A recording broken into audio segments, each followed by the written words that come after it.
ஒவ்வொரு நாள் காலையிலும் அவன் கண்ணாடியை பார்த்து கேட்ட ஒரே கேள்வி இதுதான். நான் இதுக்கு மேல போகவே முடியாதா? உலகம் அவனிடம் சொல்லிய பதில், நீ சாதாரணமானவன், உன்னாலெல்லாம் முடியாது. முன்னாடியே முயற்சி பண்ணி தோத்தவன் தானே நீ. அவன் அமைதியா தான் இருந்தான் அதுக்கு. ஏன்னா அவனுக்கு தெரிஞ்ச ஒரு உண்மை இருந்தது. என்னோட அமைதி என்னோட பலவீனம் கிடையாது. ஒரு நாள் தோத்தும் போனான், அதுக்காக உடஞ்சும் போனான். ஆனா அங்கிருந்து ஓடல.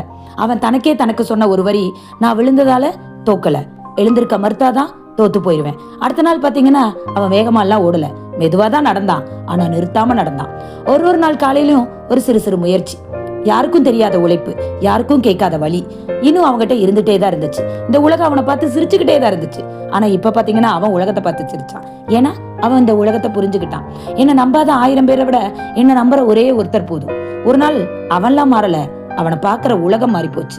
கடைசி அவன் கண்ணாடியை பார்த்து சொன்ன வரி, நான் ஆரம்பம் கிடையாது, நான் முடிவும் கிடையாது, நான் தொடர்ச்சி. விழுந்ததாலையெல்லாம் தோல்வி இல்ல, எழுந்திருக்காம இருந்தாதான் தோத்து போயிருப்பேன். மெதுவா போனாலும் நிறுத்தாம போறவன் என்னைக்குமே தோக்க மாட்டான். என்ன நம்புற ஒரே ஆள் நானா தான் இருக்கணும். நன்றி.